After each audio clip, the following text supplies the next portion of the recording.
네, 여러분들 안녕하세요. 시사타파의 심층분석 주말 방송입니다. 먼저 이재명 당대표님 말씀 좀 드릴게요. 검찰의 선거법이라고 여러분들 뭐 큰 거를 여러분들이 제가 예전부터 이건 말씀드렸지만 남의 생각을 검찰의 잣대로 얘기해서, 그러니까 한마디로 고 김문기 씨를 이재명 당대표가 알지 못한다. 그래서 검찰은 너 알잖아. 아니, 이재명 당대표가 수많은 공직자들을 만나는데 나는 모르는데, 그러니까 스쳐 지나가는 관계가 있을 수, 나는 모르는데 이 검찰이 너 알잖아. 모른다고 했다고 선거법 위반이래요. 그쵸? 참 희한합니다. 이게 딴 거 아니에요. 이재명 당대표가 TV 토론에서 2021년 20대 대선 후보 TV 토론에서 고 김문기 전 성남도시개발공사 처장을 몰랐다. 이 몰랐다는 거를 가지고 선거법 위반이다. 그리고 경기도지사 신분으로 예전에 국토교통위 국정감사에 나갔을 때 자기가 경기도지사일 때 행자부에게 압박을 느꼈다. 그건 이재명 당대표가 압박을 느끼면 느낀 거예요. 그거를 아니다. 너 압박 느낀 거 없다. 그래서 공직선거법 허위사실 유포로 이게 된 거예요. 응? 아니, 저는 하나 좀 물어보고 싶어요. 시장 재직 시절에, 그쵸? 성남시장 재직 시절에 김문기 씨를 몰랐다라고 한 게 왜 공직선거법 위반입니까? 이해할 수가 없어요. 그리고 이거는 딴 거 아니죠. 검찰에서 늘 대한민국 검찰은 본인들이 틀리지 않았다. 자기네들은 무오류의 존재들이잖아요. 그러다 보니까 애초에 허위사실 공표가 될 수 없는 사안임에도 불구하고 김문기 씨를 몰랐다. 이걸 갖고 이재명 대표의 기억을 여러분 생각해보세요. 나는 몰랐어 진짜. 내 기억을 어떻게 허위사실로 검찰이 몰아갈 수가 있습니까? 아, 그래요? 나는 진짜 몰라. 저 사람은 저도 그래요. 개국본 회원 여러분들 중에서 제가 얼굴은 많이 봤는데 모르는 분들이 있어요. 헛갈리는 분들도 있고. 근데 그 사람들은 내가 자기를 안다고 생각할 수 있어요. 근데 나는 기억이 안 나서 몰랐다. 어떻게 그걸 허위사실로 볼 수가 있어요? 그렇죠? 이거 웃긴 거죠. 응? 이제 법원에서 마지막, 그러니까 내 기억을 어떻게 허위사실로 할 수 있어요? 이재명 당대표님의 기억을 어떻게 허위사실로 볼 수가 있어요? 이거는 왜 이렇게 검찰이 발악을 하냐면요. 이재명 당대표를 여기서 검찰이 만약에 놓치면 정권 바뀌면 자기네들이 죽어서 그런 거예요. 가만두겠습니까 이거? 안 그래요? 얘네들 이재명 당대표 어떻게든지 공직선거법으로 엮어갖고 대선 후보에서 피선거권 박탈시켜갖고 이재명 당대표를 대선권 후보가 나오는 순간 당선될 확률이 높으니까 자기네들이 그 다음에 죽는다는 걸 알아요. 자기네들이 죽는다는 걸 알기 때문에 어떻게든지 정치적 정적을 제거하기 위해서 이런 짓거리를 하는 거예요. 응? 검찰이 어디까지나 구형이에요. 모른다. 이걸로 2년을 구형했습니다. 이 재판은 11월 15일 날로 1심 선고가 일어나요. 여러분들에게 진짜 이 말씀을 드릴게요. 1심 선고가 얼마나 걸렸냐면 2년 걸렸습니다. 2년. 걱정할 거 하나도 없습니다. 유죄가 나오든 무죄가 나오든 전혀 걱정할 거 없습니다. 왜? 3심 대법원 확정까지 되려 그러면 적어도 다음 대선 이후까지는 갈 거예요. 그럼 어떻게 하면 되냐?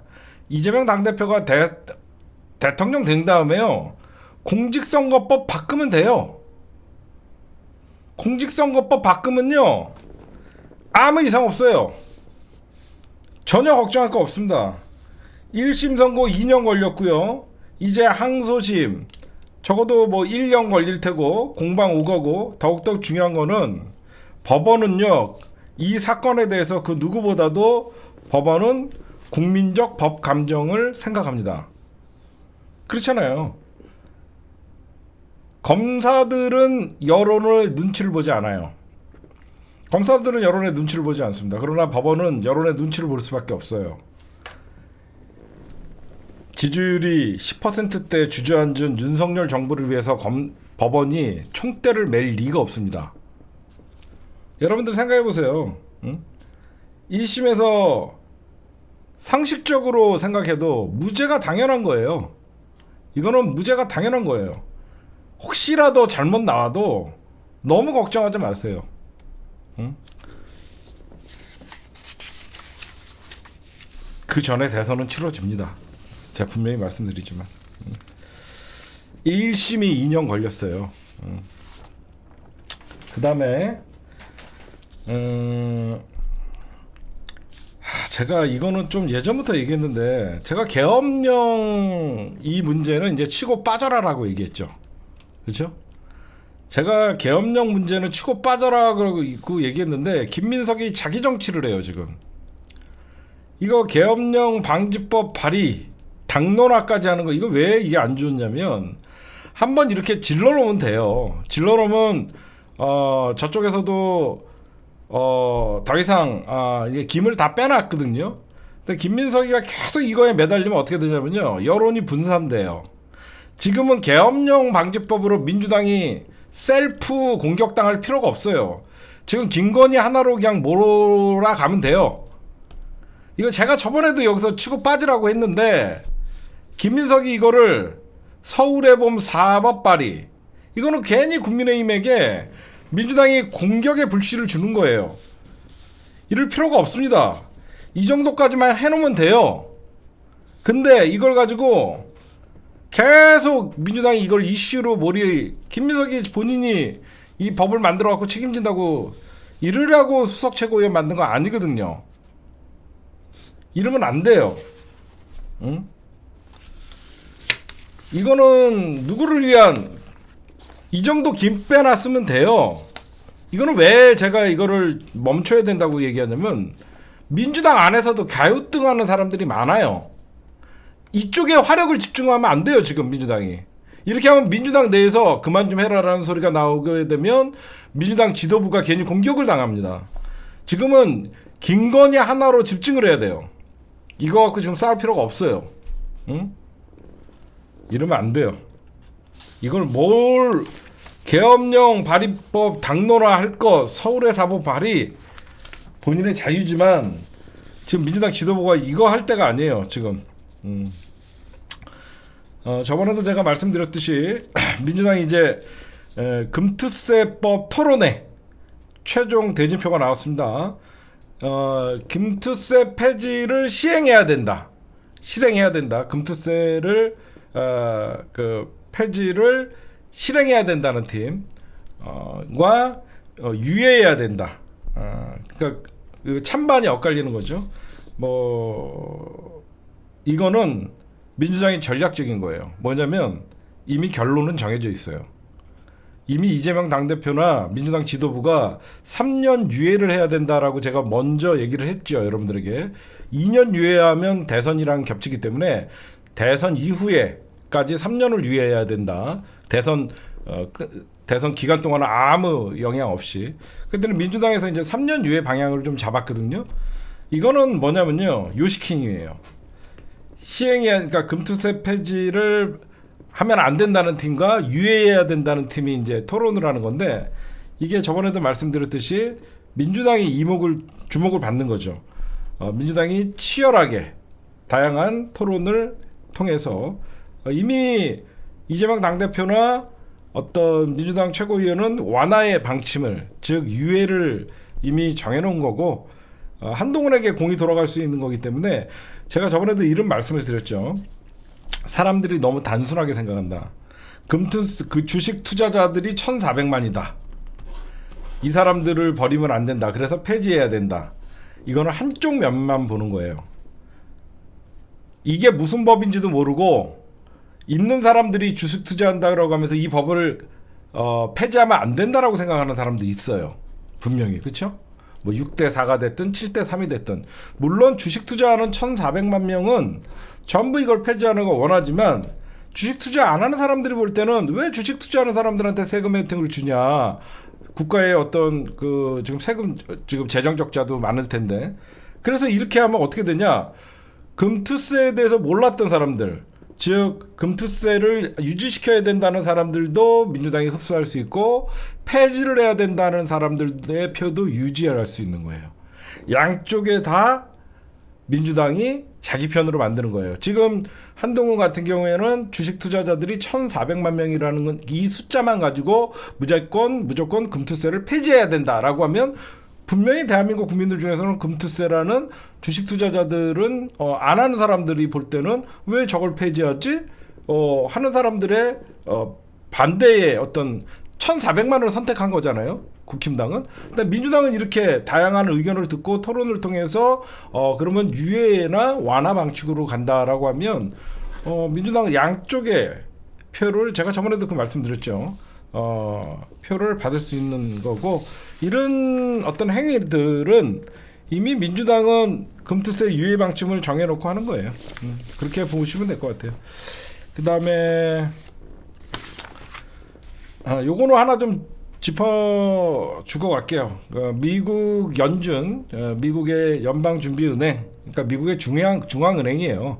근데 사실 미국의 중앙은행이지만 정확히 보면 세계 중앙은행이라고 봐도 돼요. 그렇죠? 미국이 결국은 달러 패권이 전 세계를 지배를 하니까. B컷을 했어요. B컷이라는 것은 미국이 연준이 대부분 0.25 정도의 어떤 금리 인하를 통해서 금리를 조정을 하는 건데 0.5라는 B컷, 그러니까 많이 금리를 인하했다라는 뜻이요. 미국이 금리를 인하했다라는 거는 여러 가지를 볼 수 있는데 단순히 볼 수 있는 것은 미국의 물가를 잡기 위해서 금리를 올렸었잖아요. 근데 이제는 물가보다는 고용에 더 치중한다는 거예요. 금리를 내림으로써 물가보다는 이제 고용 창출에 더 한마디로 돈을 풀어서라도 고용 창출에 더 포인트를 잡는다는 거예요. 그럼 왜 그러냐면 미국 경기가 그만큼 좋지 않다는 거예요. 예상외로 미국 경기가 얼마 전 코로나 바이러스 19 이후에 미국 달러 금리를 인상을 하면서 달러의 가치를 올렸었잖아요. 그래서 미국에서는 뭐 일자리가 많다 뭐 이런 얘기들이 많이 돌아왔었는데 미국이 고금리 정책을 펼칠 경우에는 미국 국민들도 그 고금리를 감당을 해야 되거든요. 그러다 보니까 미국의 고용이 불안해졌던 거예요.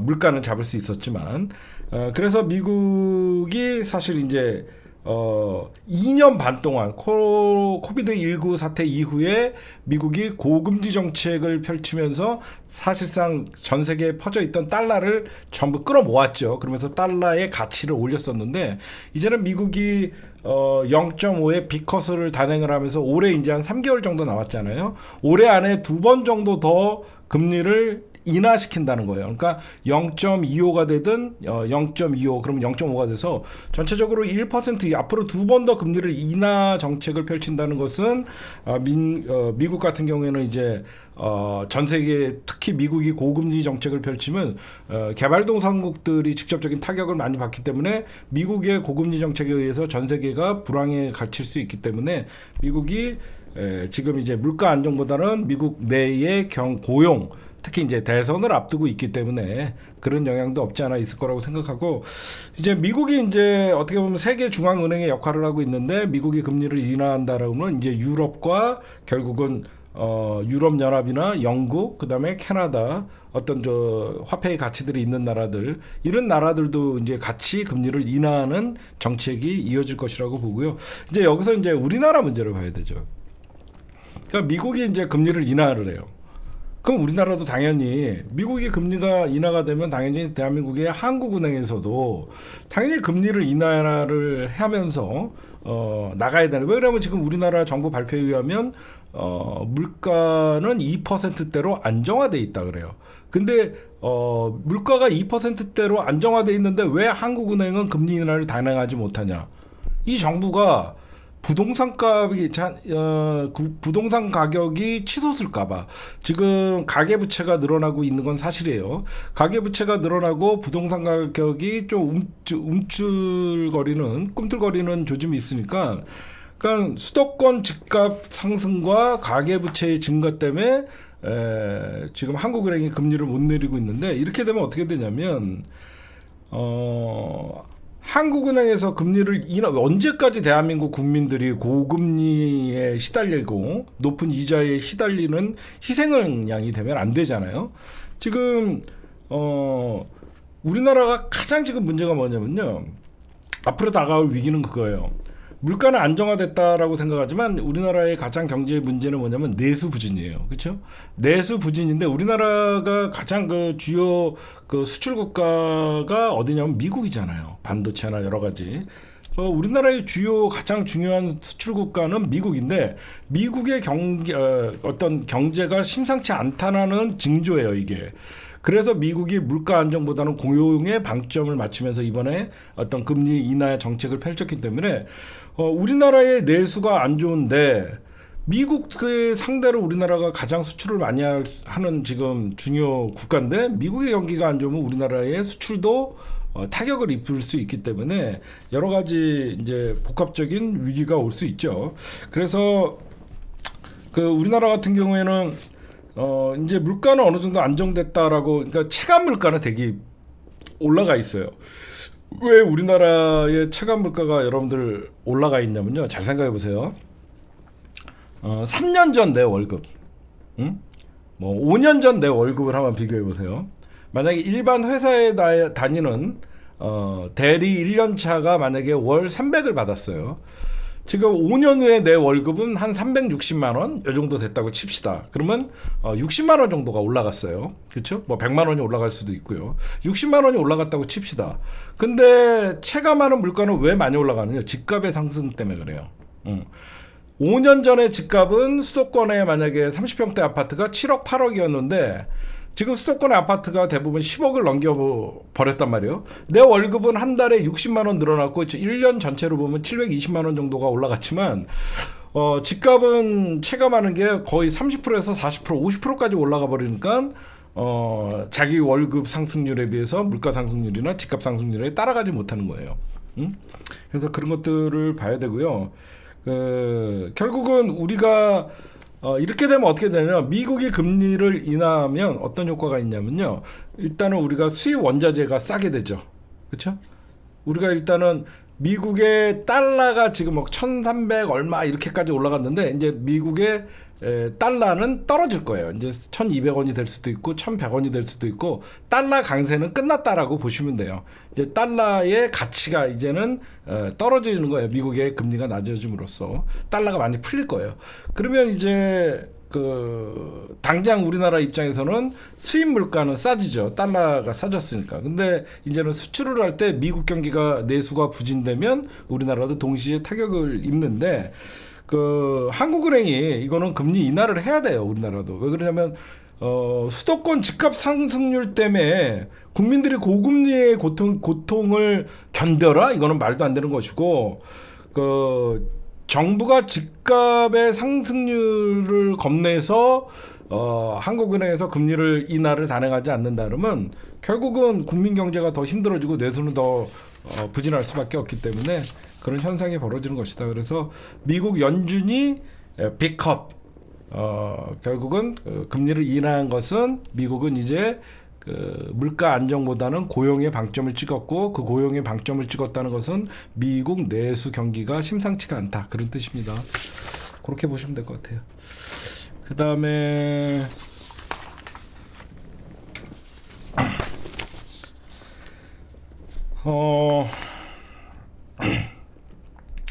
지금 호남에서 지금 민주당과 혁신당이 총력전을 펼치고 있는데, 저는 이런 말씀을 좀 드리고 싶어요.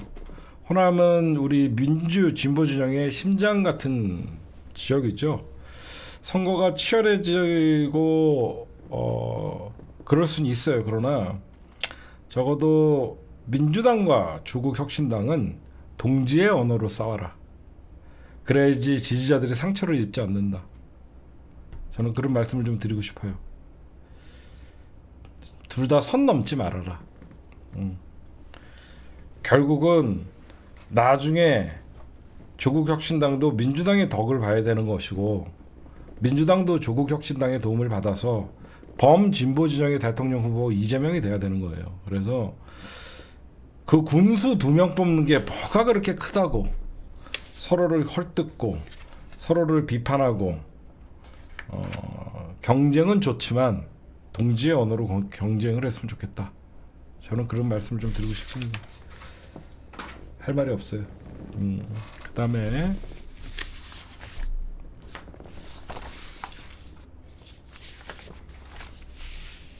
이제 김건희 얘기 좀 할게요. 예, 핵심적인 거죠, 김건희. 이게 뉴스토마토 기사에 따라서 이제 여러분들이 아마 여기저기 방송을 통해서 많이 다 시청을 했을 거예요, 이미. 이게 명 누구죠, 이름이? 명 누구예요? 명태균이에요? 뭐예요? 명태균인가요?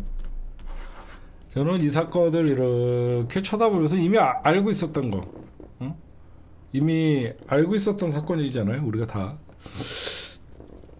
근데 제가 늘 여러분들에게 강조하는 건 프레임 싸움이에요.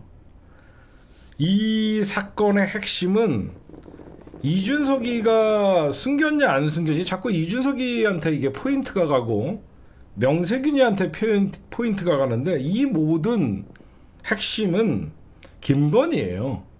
그렇죠? 명세균 게이트가 아니라 김건희 게이트고, 이준석이의 잘못이 아니라 한동훈이의 입이에요. 잘 보시면. 그렇죠? 명태균에게 쏠리는 이목, 핵심은 김건희의 모든 포인트가 가야 되는 거죠. 김건희의 국정농단이고 김건희 게이트입니다. 김건희 입에서 이미 2022년 집권하자마자 6월 달에 김영선을 사실상 재보선에서 당선시켰고, 명태균과 김건희의 관계, 그거는 차후에 따져야 되는 문제예요. 왜 김건희는 명태균을 신임했냐? 주술기가 있어서 그런 거예요. 김건희 주변에는 전부 주술로 엮여있는 관계들이거든요. 명태균이는 경남지방에서 나름 도사 같은 사람이라는 표현이 있는데, 본인은 질색을 한다고 하죠. 응? 신기가 있다는 말로 총선 쪽집게라는 소리가 나올 정도로 경남지방에서는 유명한 사람이에요.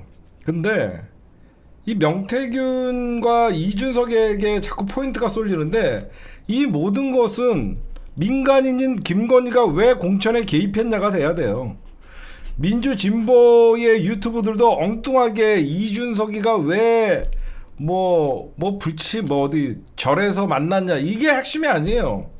김건희가 이미 이번 4월 총선뿐만 아니라 2022년 6월 지방선거에서도 김건희가 공천했다라고 제가 펼쳐놓고 얘기했잖아요. 어? 그래서 제가 언론에서 지금 여기저기서 막 호사가들이, 그리고 정치평론가들이 떠들고 다니는데, 핵심은 명태균도 아니고 이준석도 아니고 김건희가 누구누구에게 이런 문자를 보냈고 직접적으로 선거에 공천에 개입했냐, 이거예요.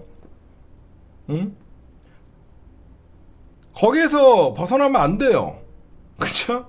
제가 며칠 전에 이런 얘기했죠. 김건희가 공천 개입했다라고 하는데 대통령실이 조용하다. 왜 그런다고 얘기했어요, 제가.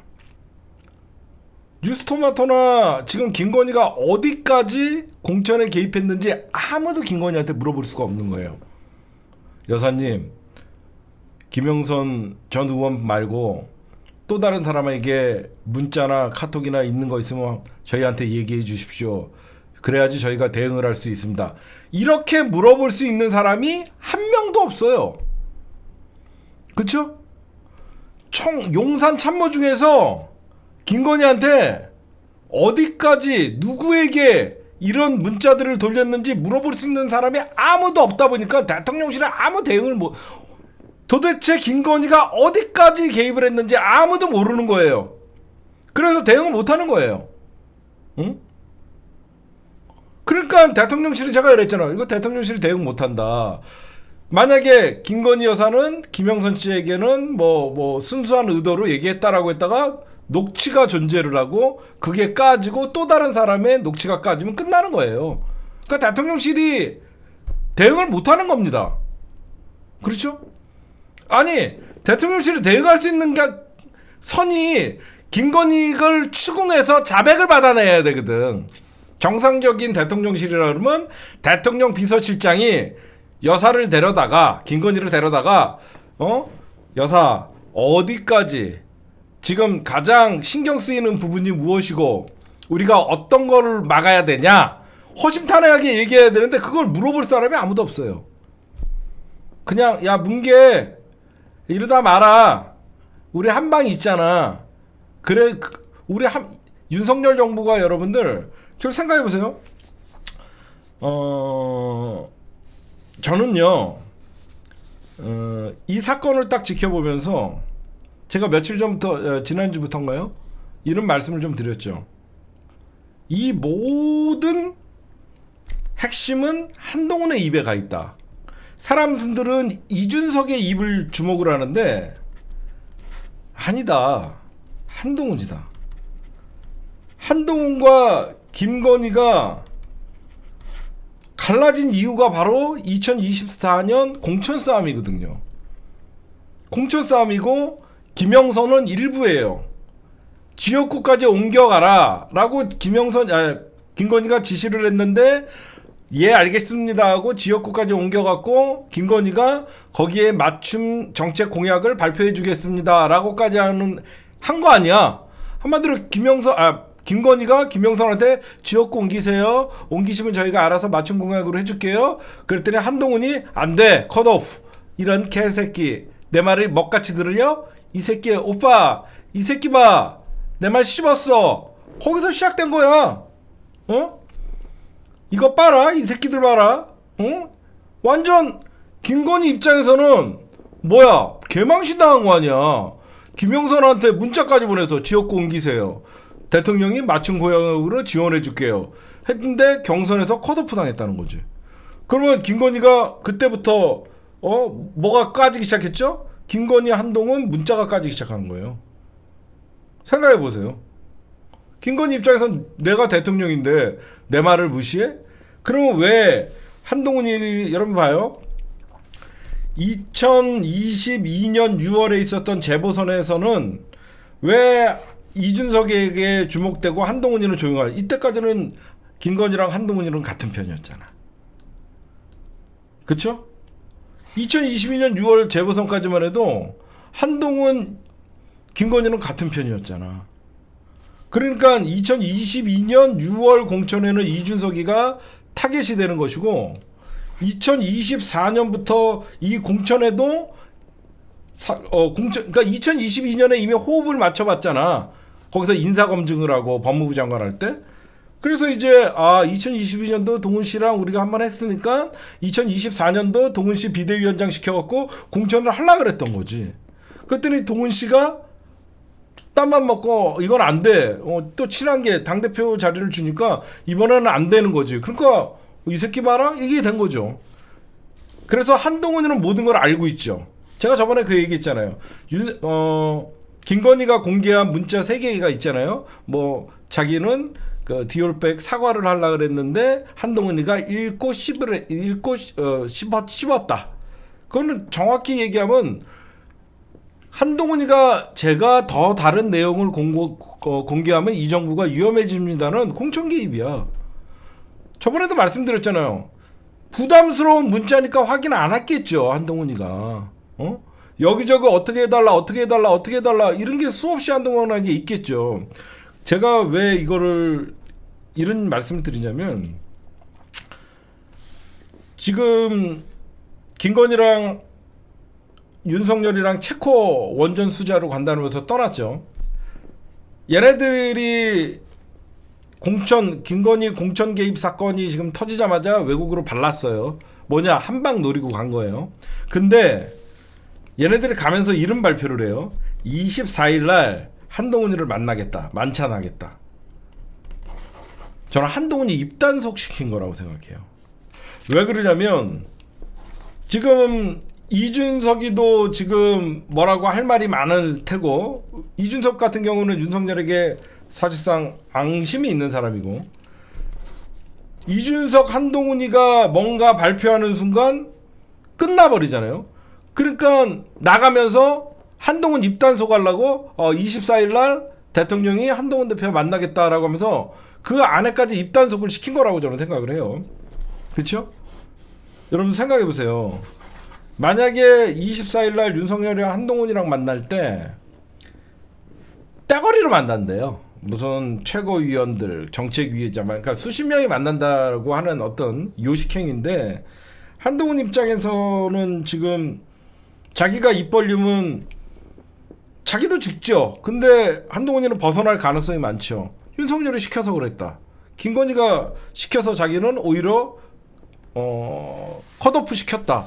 이게 지금 한동훈의 주장이잖아요. 응? 김건희가 공천 개입을 했다라는 거는요, 한동훈이도 공범이죠. 응? 한동훈이도 그걸 밝히지 않은 거잖아. 한동훈이도 공범이지. 응? 그러니까 저쪽에서 지금 윤석열이가 한동훈이를 못 치는 이유가 김건희가 지금 개입돼 있어서 절대 못 쳐요, 이거는. 응? 그러니까 한동훈이가 점점 목소리를 키우잖아요. 응? 지금 점점 목소리를 키우잖아요. 뭐라 그러냐? 한동훈이 보세요. 대통령실 생각이 민심과 동떨어져 있다. 지금 생각해 보세요. 응? 지금 윤석열에게 지금 그런 참모들이 제대로 민심을 전하지 못하고 있다. 응? 이렇게 이제 직접적으로 얘기를 하는 거예요. 여태까지 비켜가다가. 왜 그러냐면 대통령실은 이거에 대해서 해명할 게 없거든요. 그냥 쉽게 생각하세요. 모든 선거는 김건희가 다 공천한 거예요. 저는 그렇게 생각해요.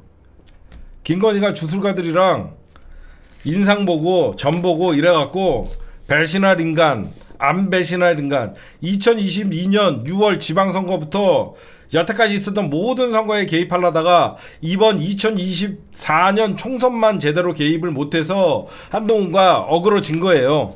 저는 그렇게 생각해요. 그렇게 여태까지 저는 그렇게 믿고 있었고요. 그게 현실적으로 드러나는 것이고요. 응? 지금 여기서 이제 한동훈의 입이 주목되는 것이죠. 이준석의 입을 주목해야 되는 게 아니라 한동훈의 입을 주목해야 되는 거예요. 응? 그럼 여러분들 한번 보세요.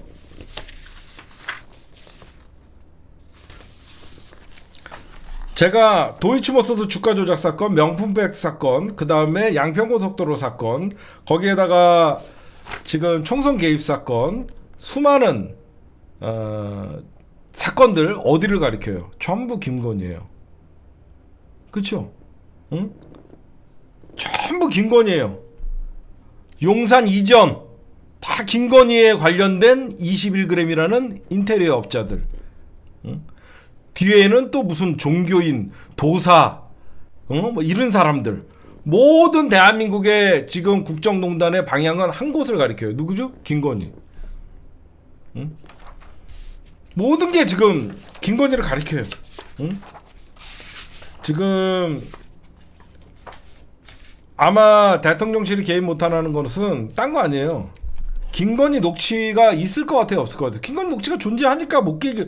김건희 녹취를 왜 안 까냐라고 하면서 계속 뉴스토마토에게 얘기를 하죠.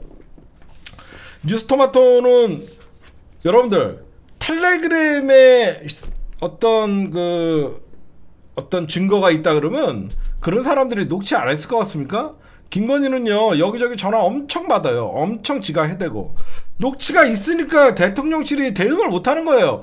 진짜로 김건희의 실질적으로 목소리가 까지면 이거는 대응을 할 수가 없으니까. 그럼 김건희의 목소리는 어디서 까질 것 같아요? 응? 김건희의 목소리는 어디서 까질 것 같아요? 국회에서 까지게 돼 있어요. 좀 있으면 이제 이게 국회에 흘러들어가요. 국정감사 기간에 이거는 민주당이 확보를 할 수밖에 없습니다. 왜 그러냐면 이게 김건희나 제3자 공천 후보자들의 둘만의 통화를 언론사에게서 까게 되면 통신비밀보호법에 걸려요. 당사자가 아니니까. 지금 통신비밀보호법에 당사자가 아닌 이상 걸릴 수밖에 없으니까 언론사에서 이 녹취를 못 까는 거예요. 그러면 유일하게 면책특권이 있는 국회에서 당사자가 아니라도 이 녹취를 까게 되면 이거는 이상이 없는 거죠. 이해가 가세요? 왜 언론사에서 김건희의 녹취를 못 가냐? 통신보호비밀법으로 결국은 검찰이 움직이고 그러면 압수수색을 당하고 그러면 여태까지 취재했던 내용들을 전부 털리니까. 이해하세요? 왜 뉴스토마토나 다른 데서 이미 김건희 녹취를 확보하고도 왜 언론사에서 이걸 못 가고 있냐? 통신보호비밀법으로 100% 지금 김건희 지금 수호되잖아. 그 검찰이 움직여갖고 압수수색을 하게 되면 여태까지 취재 내용이나 그런 것들에 있어서 더 제약을 받으니까. 그러면 이거 언제까지나 국회에서까지예요. 면책특권이 있는 국회에서 국회 의정활동 중에 나온 사안에서는 죄를 물을 수가 없기 때문에 언론에서는 계속 문자나 이런 증거만 까는 거예요. 그러니까 여러분들이 왜 녹취가 안 터지는 게 아니라 검찰이 어떤 식으로 반응할 거를 알고 있기 때문에 안 터뜨리는 거예요. 그래서 10월에 국정감사를 기다리고 있는 겁니다. 국정감사 기간에는 당연히 김건희 총선 개입이나 이런 것들에 대해서 국회 법사위나 어디서 다룰 거 아닙니까? 그럼 국회 법사위에서는 국회 4개 안에서 하는 얘기는 면책특권이 있어서 거기서 얼마든지 틀 수 있는 것이죠.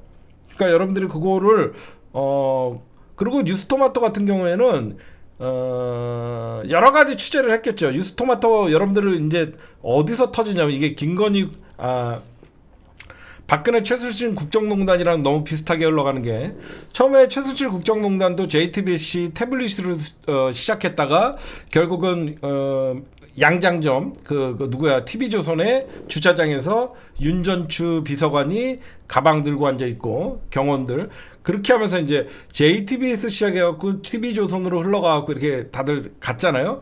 지금 어떻게 취재하고 있냐면 시작은 뉴스토마토에서 했지만 사실 메인 취재들은 MBC 그다음에 여러 JTBC 다른 언론사에서 이미 취재를 하고 있는 거예요.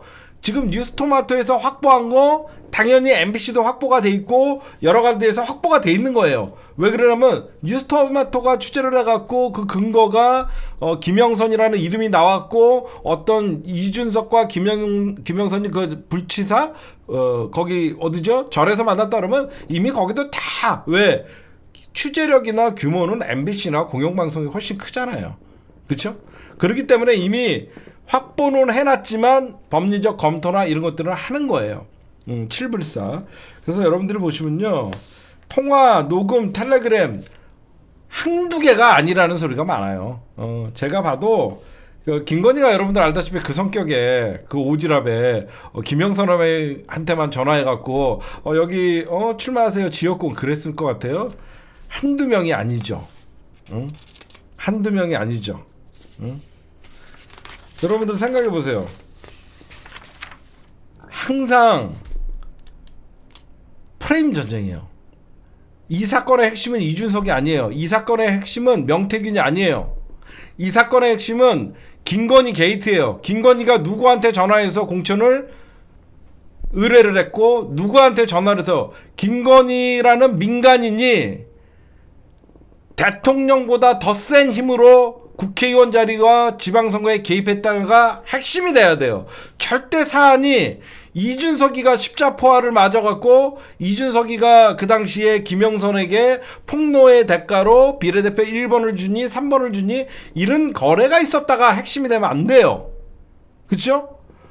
이 핵심은 김건희가 민간인 신분으로 2022년 지방선거부터 즉 집권하자마자 지방선거 공천의 재보궐선거 때부터 공천으로 개입을 했고 그 재보궐선거뿐만 아니라 지방선거에도 개입을 했던 것들이 나오고 더 나아가서는 인사 개입할 거다. 인사뿐만 아니라 모든 사안에서 김건희가 사실상 그 수문장 역할을 하고 아마 저게 조만간 터진다고 해요. 정윤회 문건같이 십상시 김건희 주변에서 어떤 사람들이 인사검증 뭐 이런 것들 있죠. 그런 사람들이 이제 터진다고 해요. 명태균은 일부예요. 십상시에 난같이 문고리 권력이 누군지 그래서 대통령 비서실장도 꼼짝 못하고 대통령 비서실장도 꼼짝 못하고 다 꼼짝 못하게 하는 십상시 같은 문고리 권력이 누군지 그런 게 터진다고 얘기합니다. 결국은 제가 말씀드리고 싶은 것은 저거 갖고 말이 많았었죠. 왜 국힘당이 이번에 최혜병 특검이나 최상병 특검이나 김건희 특검에 대해서 필리버스터를 하지 않았냐. 여러분들 오늘 방송이 이거예요. 국힘당 의원들이 김건희 윤석열 이제 방어가 불가하다는 결론을 내린 거예요. 생각해보세요.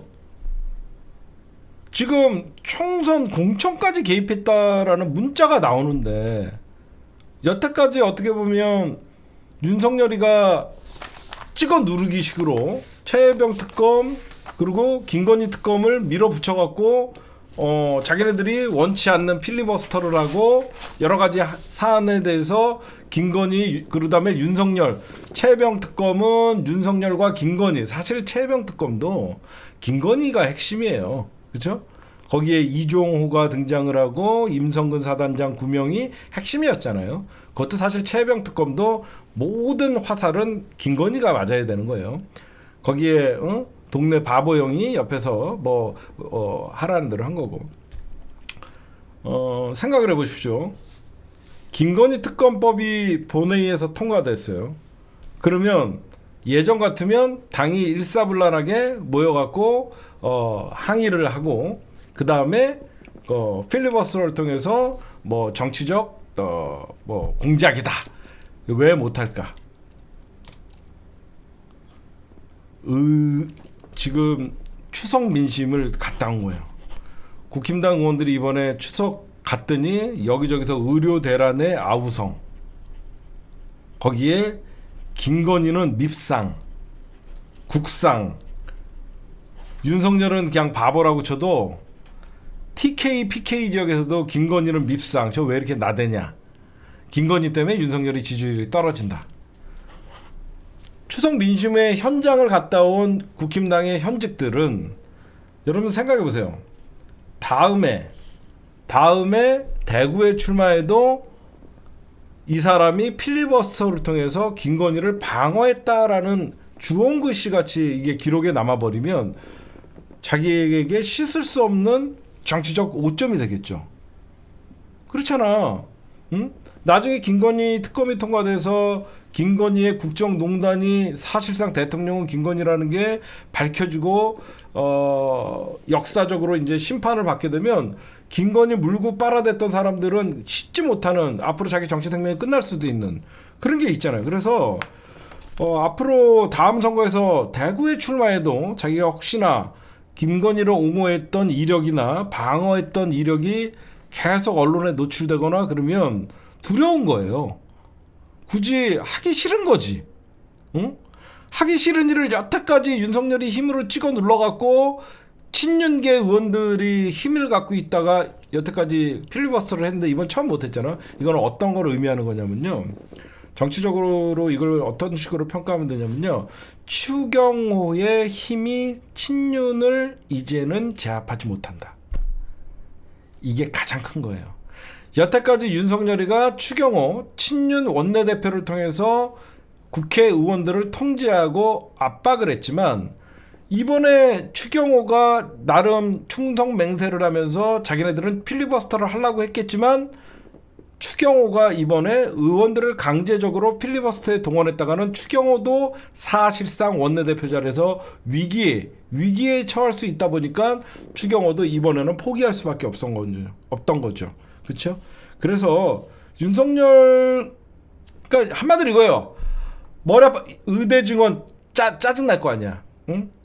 엉뚱한 소리 나고 대한민국의 국무총리라는 자가 누가 죽어 나갑니까? 응? 허위사실 유포 가짜뉴스 유포하지 말라 그러면 현재 국회의원들 TK, PK 자기 지역구 내려가면 병원 때문에 사람들들 아둥바둥하고 아플까봐 두려워하고 벌써 심리적으로 국민들이 불안해한다는 것은 의료가 붕괴된 거예요. 의료 시스템이 붕괴가 됐다는 걸 국민들이 체감하기 때문에 사람들이 불안해하는 거예요. 실질적으로 의료 뺑뺑이가 일어나고 여기저기서 그런 소문을 듣고 내가 직접적으로 병원에 가지 않는다라고 해도 그런 불안감을 느끼는 자체가 의료 대란이 시작된 것이고 국민 불안이 올라감으로써 실질적으로 국민들에게 의료 대참사가 일어나는 거거든요. 그러니까 이런 얘기를 듣는데 대통령은 엉뚱한 소리 하고 있단 말이에요. 응? 4대 개혁 밀어붙여야 된다. 그러니까 싫은 거야. 응? 이제 지지율도 10%대 20% 턱걸이하고 있는 저런 사람을 우리가 왜 보호해야 되냐. 이제 자기는 국회의원 배지도 달고 윤석열 임기 끝나도 그 다음 총선을 대비해야 되는 입장인데 왜 내가 내 손에 피 묻혀가면서 나한테 안 좋은 어떤 과거의 정치적 서사를 남겨놓으면서 굳이 방어를 해야 되냐. 응? 그러니까 공천 개입 의혹, 의료 대란, 공천 개입 의혹은 세상 일파만파로 지금 어디까지 터질지를 몰라요. 국힘당 의원들. 내일은 아니지만 야 이거는 국정농단이다라고 생각할 수 있는 여력이 충분해요. 국민의힘 의원들이 봐도. 거기에 의료 대란 이걸 무슨 논리로 방어하냐는 거죠. 응? 여기저기서 김건희 녹취록 그리고 김건희와 관련된 어떤 브로커 같은 명태균의 어떤 그 텔레그램이 어떤 공개가 되고 있는데 국힘당이 이걸 갖고 무슨 국회에서 몇 시간 이거를 할 수가 방어 논리가 없는 거죠. 결국은 지금 어떤 현상이 벌어지냐면요. 여태까지 이제 국힘당 안에서 친윤 대 친한이 나름 권력 세력 싸움을 했죠. 그럼 이제 어떤 식으로 하냐면 점점 친윤이었다가 이제 친한도 아닌 자기는 중립의 사람들이 많이 모입니다. 중립에 많이 모이기 시작해요. 여러분 잘 생각해봐요. 정치라는 게 그런 거예요. 예전에 민주당도 똑같아요. 민주당도 처음에 이재명 당대표가 될 때 친명계 의원은 20-30명밖에 안 됐죠. 생각해보시면 이재명 당대표 처음에 당대표 도전할 때 21대 국회에서 친명계 국회의원들은 20-30명밖에 안 됐어요. 그러면서 원래 친문이었던 사람들 중에서 이제 강성 수박 새끼들은 뭐 처음에는 뭐 70명 80명 됐다가 점점 어떻게 되죠? 친문에서 이제 중립이 생기는 거예요. 중립. 점점점 이 중립의 파이가 커지는 거예요. 나는 친문도 아니고 친명도 아닌 중간지대다라고 하면서 이제 이 사람들은 뭐냐? 어느 쪽이 더 힘이 세냐를 보는 거죠. 그러면 당연히 이제는 이재명의 시대다라고 일찍 느꼈던 사람들은 속속 친명으로 합류를 했고 결국은 끝까지 이재명과 맞서겠다. 자기네들의 기득권을 내려놓지 않겠다 그랬던 민주당의 친문계 의원들은 비명계 의원들은 결국은 정리가 됐잖아요. 국힘당도 똑같습니다. 언제까지 쟤네들이 친윤이라는 자기 정치, 자기 이름 앞에 친윤 의원이라는 이름을 달 거 절대 안 달아요. 정치는 결국은 선출직 국회의원들은 결국 국민들에 의해서 선택받는 거잖아요. 그러면 당연히 인기 있는 사람에게 따라갈 수밖에 없어요. 이제 윤석열, 김건희 정부는 이미 끝났다라고 생각을 하잖아요. 조중동도 이제 손사래를 치잖아요. 더 이상 대통령실은 아무것도 할 수 없는 국정동력을 잃었다. 왜 대통령실은 사과하지 않는가? 이런 더 센 논조밖에 나올 수가 없잖아요. 그러니까 국힘당 의원들이 지금 자괴감에 빠져 있대요. 대통령실 안에서는 어디까지 김건희가 사고를 쳤는지 아무도 물어볼 수 없는 상황이라서 방어 논리가 없으니까 대통령실은 고소고발 예전 같으면 고소고발한다 그러고 난리를 쳤어야 되는데 아무 소리도 못하는 거죠. 이번에 여러분들 보시면 큰 김건희의 국정농단이 터졌죠. 총선 개입이라는. 근데 갑자기 체코에 도망갔죠. 왜 그러냐면 얘네들이 아직도 착각을 하고 있어요. 그러니까 국민들을 저는 개돼지로 보는 게 뭐냐면 권력이라는 게요. 만약에 누군가가 권력을 잡잖아요. 그러면 국민들에게 처음에 어떤 우리 정부는 경제 정책은 어떤 정책이라고 정치적으로나 뭐 어떻게 한다 어젠다를 제시를 합니다. 우리의 국정 방향이라는 게 있어야 돼요. 근데 이 정부는 다 매사가 즉흥적이에요. 저번에도 말씀드렸듯이 윤석열 자체가 한 방에 대통령 된 놈이잖아요. 그렇죠? 윤석열 자체가 한 방에 갑자기 뜬금없이 대통령이 되다 보니까 이 모든 설계를 누가 했냐? 김건희가 했잖아요. 응?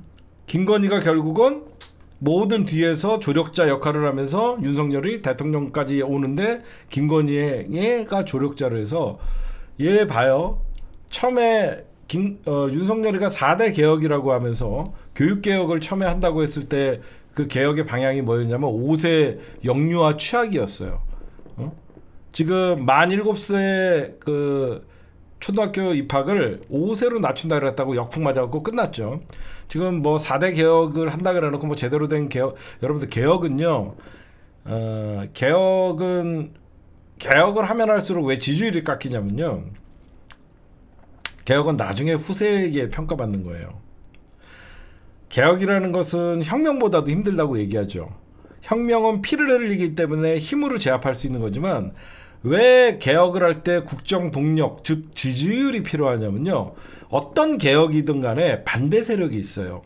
어떤 개혁이든 간에 반대 세력이 있어서 그 반대 세력들은 윤석열을 비판을 합니다. 그래서 개혁을 많이 하면 할수록 지지율이 빠지는 거예요. 그게 바로 노무현 대통령이에요. 그렇죠?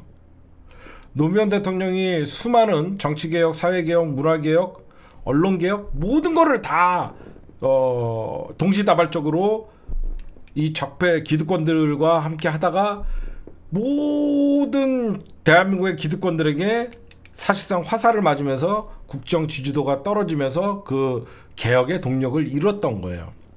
그러니까 윤석열도 입으로는 4대 개혁한다고 하면서 연금개혁, 뭐 의료개혁, 교육개혁 막 이렇게 얘기하면서도 그 어떤 것도 해내지 못하는 게 즉흥적이고 그 개혁에 대해서 방향성이 제대로 정해져 있지 않아서 그래요. 예를 들어서 이 의료 대란도 제가 얘기했잖아요. 의료 대란 총선에서 승부수였어요. 윤석열 딴에는 야 이번 총선 우리가 힘든 선거인데 야 뭐 이길 수 있는 거 없을까? 그랬더니 오빠 의대 증원에 의대 증원 말씀이십니까? 오빠 의대 증원 국민들 여론 찬성이 훨씬 높아.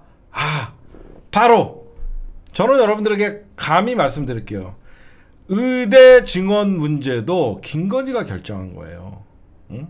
이런 거 다 총선 승부수, 총선 김건희랑 그 주변 십상시들이 이런 의대 증원 갑자기 만들어갖고 총선 때 국민 여론이 높으니까 이거 하자라고 했다가 결국은 이게 그러니까 의대 통 크게 가자. 의대 문재인 정부에서는 400명 이것도 좌초됐지만 오빠 우리는 좀 크게 가. 2,000명 쏴. 그리고 2,000명 갔더니 우리 총선 불리한 도구인데 의대 증원 윤석열이 하겠다라고 하면서 세게 나가면 이거 총선 우리 쪽으로 뒤집을 수 있어. 여러분들 지금 제가 우스갯소리로 얘기했지만 진짜예요. 이 의대 증원 문제를 총선에 한방 뒤집을 수 있는 불리한 총선 구도를 국민들 의대 증원 찬성 여론이 높으니까 이 윤석열 정부에서 밀어붙인다라는 거고 불리한 총선 구도를 뒤집으려다가 앞뒤 가리지 않고 숫자만 2,000명이라고 쳐박아놓고 그 다음에 대책 없이 하다가 국민의 생명과 안전으로 결국은 역풍 쳐맞고 있는 거예요. 그렇죠? 결국 역풍 쳐맞고 있다가 결국은 교육부 장관이라는 새끼가 6개월만 참으면 우리가 이긴다. 그냥 여러분 또 봐요.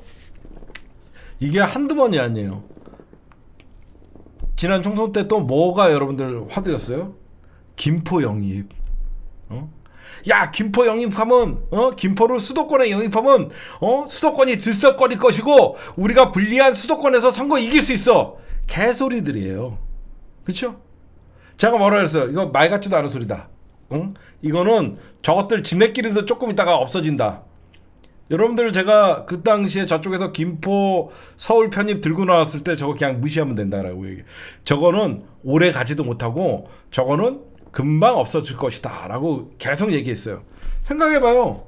김포 서울 편입한다고 개소리를 했다가 결국은 이것도 안 통하니까 쓱 넘어갔죠.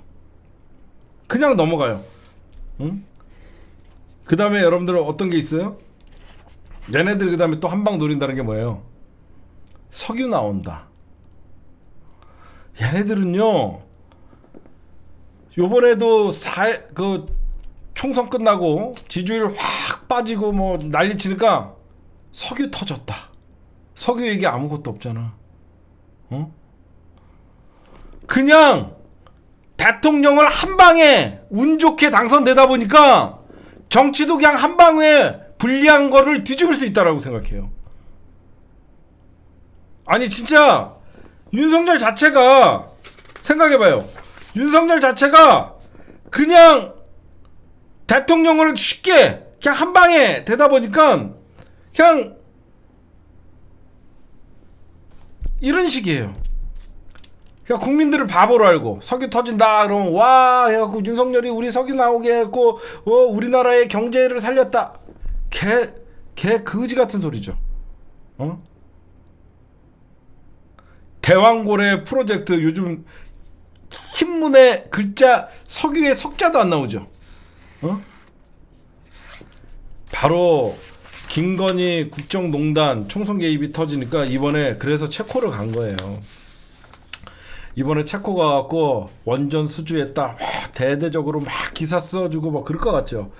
윤석열은 몰라요. 지가 뭘 해도 국민들이 이제 믿지 않는다는 것을. 이번에 체코 갈 때 4대 그룹의 총수들을 데리고 갑니다. 저번에 부산에서 떡볶이 먹방할 때 병풍 세웠듯이 원전 여러분 생각해보세요. 4대 그룹 총수들이랑 이 사람들이 원전 유치하는데 경제사절단이랑 무슨 상관이냐? 지 원전 유치하러 가는 게 우리나라 총수들 경제사절단 데리고 가서 결국은 거기 투자시키는 것밖에 더 있냐고. 아마 우리나라의 대기업 총수들도 마지막 부탁이니까 한번 들어주자라고 했을 거예요. 이것도요 그냥 순방의 효과를 노리려고 하는데 제가 예전부터 이런 말씀 드렸죠. 2년 전부터 이상한 현상이 있어요. 원래 이명박근혜 때도 이거는 깨지지 않았던 게 뭐냐면 대통령이 해외 순방을 갔다 오면 지지율이 올라가요. 그만큼 주목도가 올라가니까. 그렇죠? 근데 희한하게 윤석열이가 해외 순방을 갔다 오면 지지율이 떨어져요. 왜 그러냐? 이 김건희가 대통령 행사를 하기 때문에 지지율이 떨어져요. 그리고 왜 갔는지는 아무도 몰라요. 그냥 본인들의 대통령 아름다운 추억을 이게 도라이지 이게 사람입니까? 나는 이런 거 처음 봤어요. 대한민국 대통령 윤석열 밑에 얘가 왜 씁니까 이름을? 이름 방명록 봤습니까? 아니 대한민국 대통령 윤석열 우리나라가 언제부터 2개의 대통령이에요? 지가 여기에 왜 써요 이름을? 이걸 대통령실에서 공개한다는 거예요. 저기 이게 난 이런 건 처음 봤어요.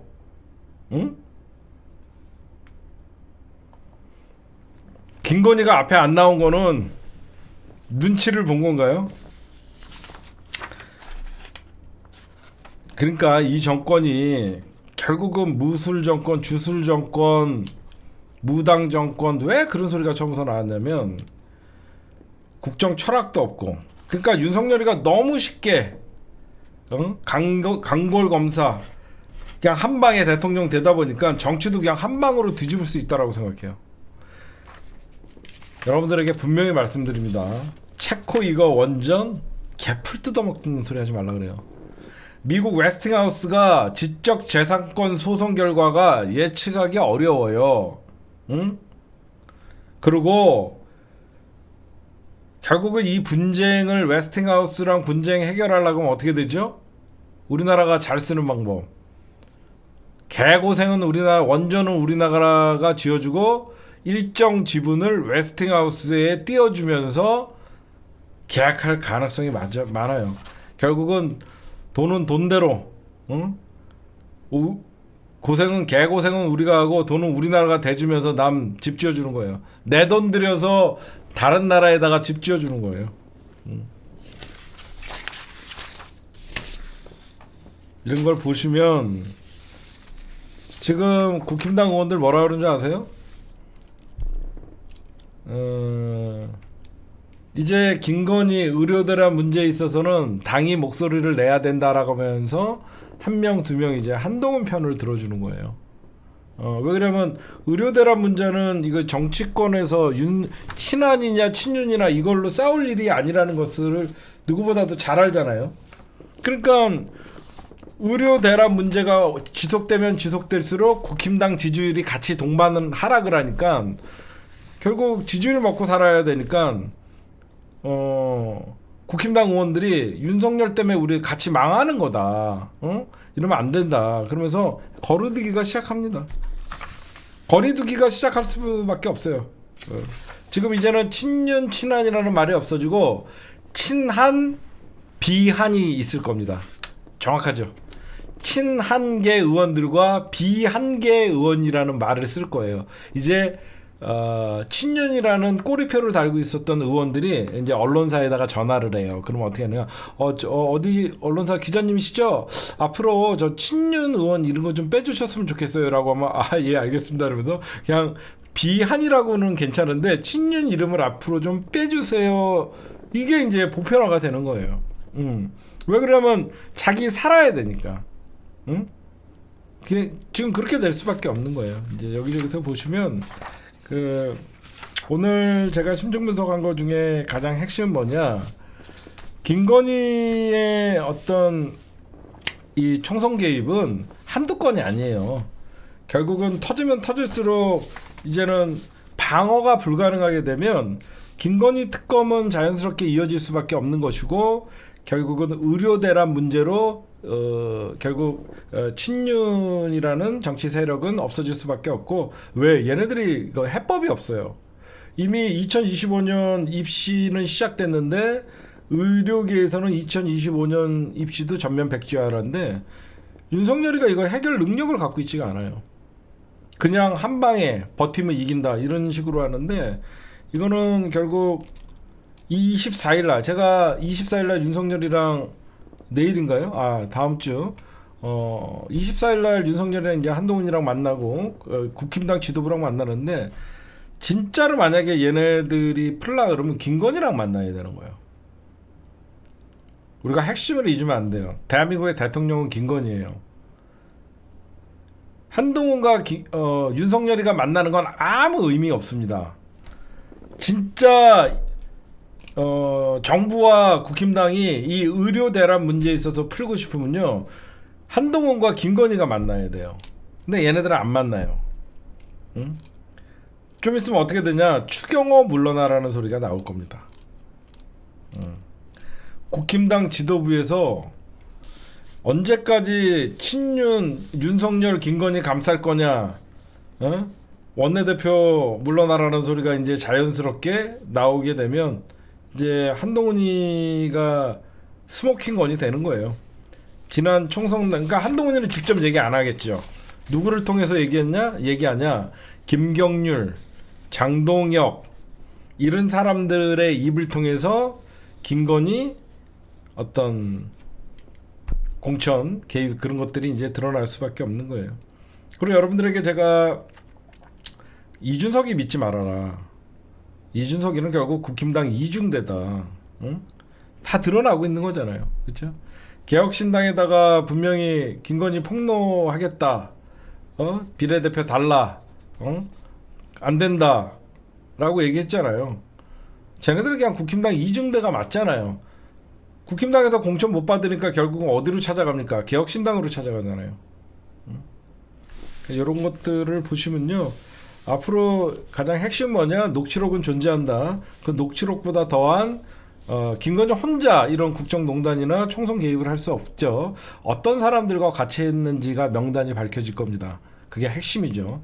김건희와 또 다른 주어지지 않는 권력이 김건희 주변에서 공천을 노렸다 그러면 가장 심각한 국정농단이 되는 겁니다. 그렇죠? 대통령실에 어떤 권력이 있는 사람들과 김건희가 논의해서 당의 공천에 개입했다 그래도 국정농단이지만 김건희도 민간인 또 다른 뭐 예를 들어서 무슨 도사 또는 이런 비선 권력들, 아무 민간인 자격의 비선 권력들이 김건희와 모여서 총선을 기획했다 그러면 이게 제대로 된 국정농단이죠. 이게 밝혀질 거예요, 여러분들. 제가 오늘 여러분들에게 말씀드리고 싶은 것은 시작부터 용산 이전, 청와대를 용산 집무실 이전 그 시작을 보셔도 김건희 코바나 컨텐츠와 관련돼 있던 21g이라는 인테리어 업체가 증축을 하고, 용산 이전부터도 김건희를 가리키고 있고, 그 이후에 양평고속도로의 종점 변경도 김건희를 가리키고 있고, 주가 조작 사건, 명품백 사건, 그 다음에 어떤 총선 개입 사건, 수많은 대한민국에 풀리지 않는, 더군다나 사람의 군인들의 생명을 앗아간 최혜병 사건, 이 모든 대한민국의 지금 특검대의 어떤 모든 사항이 결국은 윤석열을 가리키는 게 아니라 김건희를 가리킨다는 건 뭐죠? 실질적으로 김건희는 자기가 대통령 행사를 했다라는 게 드러나는 그런 것이다라고 말씀을 좀 드리고,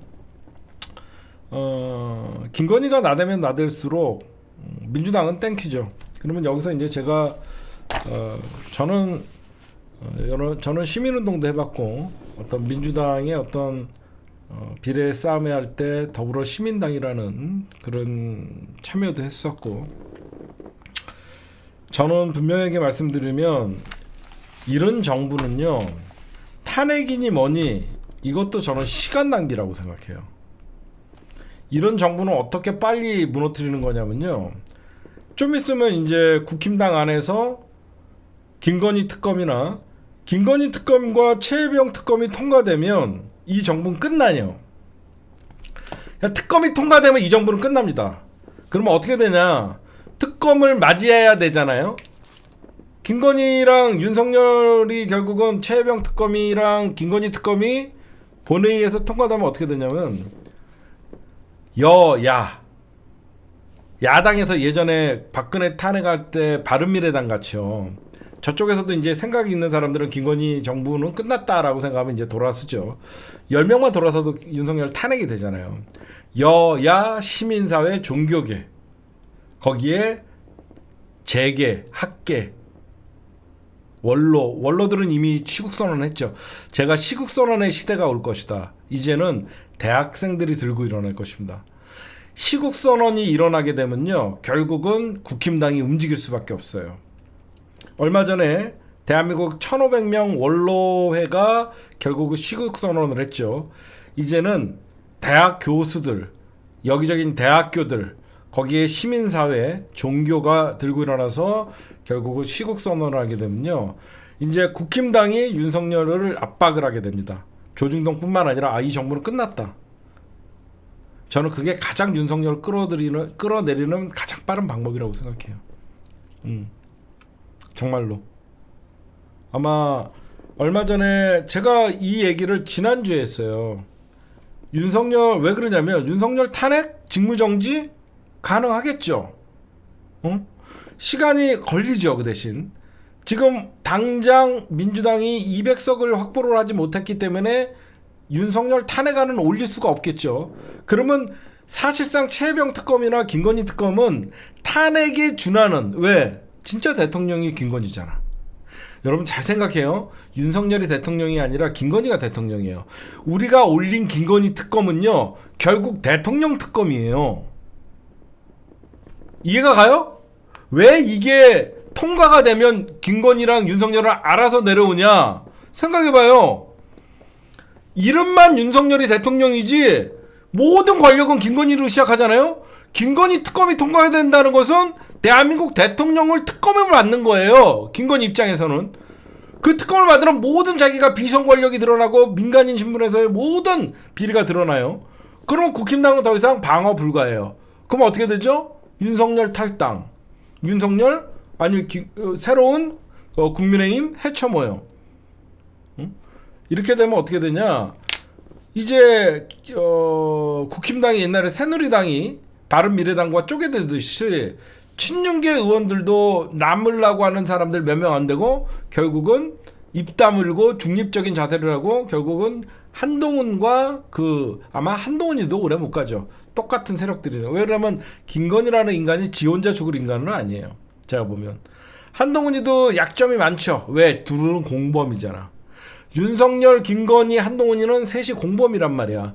그러면 김건희가 죽을 정도 되면 적어도 미운 놈은 혼자 가지는 않겠죠. 한동훈이는 데리고 가려고 하면 결국 윤석열, 한동훈은 동시에 지게 되고 국힘당은 비대위 체제로 갈 수밖에 없어요. 그래서 여러분들 마음 같아서는 빨리 윤석열 탄핵 바라죠. 근데 윤석열을 가장 현실적으로 끌어내리기 빠른 방법은 이제는 우리가 탄핵 촛불이나 이런 것도 여러분들 중요하지만 탄핵 촛불의 시작은 지금 촛불 행동이 탄핵 촛불인데 오늘 제가 보니까 너무 일찍 촛불을 들으다 보니까 숫자가 형편이 없는데 이런 식으로 해야 돼요.